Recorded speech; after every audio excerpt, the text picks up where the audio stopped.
Shortly বলি যে আজ থেকে 5 বছর আগে একটি ভিডিও ভাইরাল হয়েছিল। সেই ভিডিও সম্পর্কে আমরা তথ্য নেওয়ার পরে এই সোহেলের সঙ্গে পরিচয় এবং সোহেলের সঙ্গে কথা হয়েছে।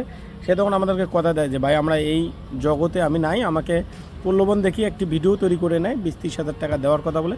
পরবর্তীতে তারা আমাকে টাকাও দেয় না এবং তাদের সঙ্গে আমার যখন ঝগড়া হয় আবার যখন আমাকে আমার কাছ থেকে ভিডিও তৈরি করে চায়, আমি যখন দিতে অস্বীকৃতি জানাই তখন তারা আমাকে নানানভাবে হুমকি ধুমকি দেয় যে তোমার এই ভিডিও ভাইরাল করে দেবো এবং তোমার এই ভিডিওর মাধ্যমে আমরা আমাদের নাম্বার দিয়ে প্রতারণা করে বিদেশ থেকে প্রবাসীদের কাছ থেকে টাকা নেবো, এর দায়ভার তোমাকে নিতে হবে।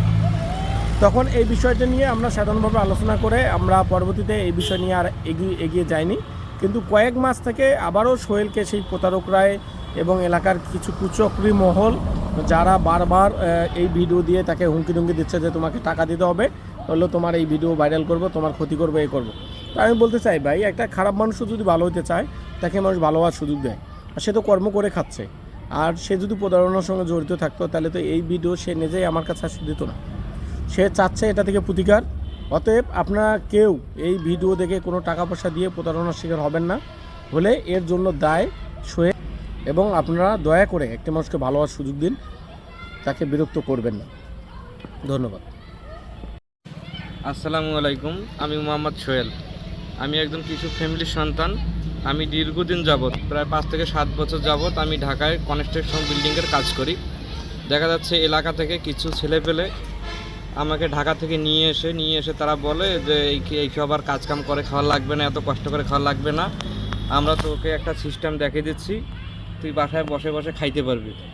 তখন তারা আমাকে এক জায়গায় নিয়ে যায়, এলাকার কিছু ছেলেপেলে আমার বন্ধুবান্ধব, তারা নিয়ে গিয়ে আমাকে কিছু ড্রেস পরায় এবং দেখলাম সেখানে একটা অফিস সিস্টেম তৈরি করছে। তারা অফিস সিস্টেম তৈরি করার পর আমাকে এখানে বসে একটা খাতার মধ্যে কিছু লিখে দিল, দিয়ে বলতেছে যে এইসব তোকে বলতে হবে, তাহলে দেখা যাচ্ছে মোটামুটি মাসে 20 থেকে 30 হাজার টাকা তুই আয় করতে পারবি, তোর কোনো কাজ করা লাগবে না, তোর অ্যাকাউন্টে অটো টাকা যোগ হবে। তখন আবার আমি ওই সব কথা বলার পরে আমি আবার ঢাকায় চলে যাই। ঢাকা থেকে আসার পরে এলাকার কিছু গণমাধ্যম মানে মান্যগণ্য ব্যক্তি আমাকে ডাক দিয়ে বলে যে এইরকম নাকি তুই ভিডিও করছিস, এত টাকা ইনকাম করছিস। আমি তাদেরকে বলছি যে দেখেন আমার আগের কী পরিস্থিতি আর বর্তমানে কী পরিস্থিতি, আপনারা ভেরিফিকেশন করে দেখেন যে আমি কত টাকার মালিক। দেয়া করিস না, আমরা দেখতেছি। তারপরে যখন আমি বেশি অতিরিক্ত চাপ দেওয়া শুরু করি তখন তারা বলে যে যা কী করবি কর, কী তোর করার আছে কর। কিন্তু আমি তো এই ভিডিওটা তো কত বছর আগে করা? এই ভিডিওটা আমার দেখা যাচ্ছে 2021 সালে যখন করোনা হয়, করোনার সময় আমি বাসায় চলে এসেছি।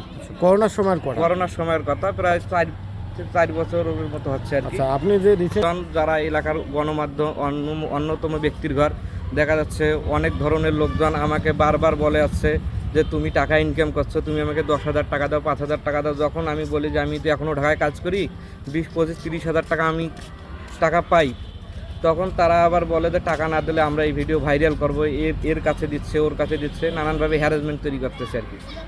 এখন তুমি কি চাচ্ছ এটা থেকে? আমি চাইছি, আমি তো জানি না এই ভিডিও দিয়ে তারা কি করছে নাকি মানুষের সঙ্গে প্রতারণা করছে এরকম।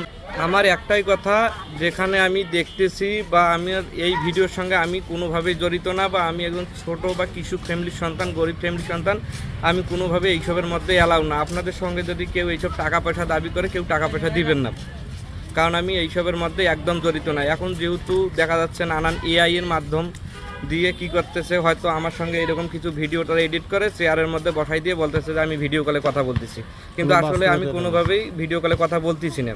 তারা আমার ছবি দিয়ে একটা ভিডিও তৈরি করে কি করতেছে যে অফিসের মধ্যে চেয়ারে বসাই দিয়ে তারা ভি ক্যামেরা দিয়ে তারা আমাকে বসাই দিয়েছে, কিন্তু আসলে ওটা আমি না, ওটা ভি ক্যামেরা দিয়ে তারা তৈরি করছে। আমি সম্ভবত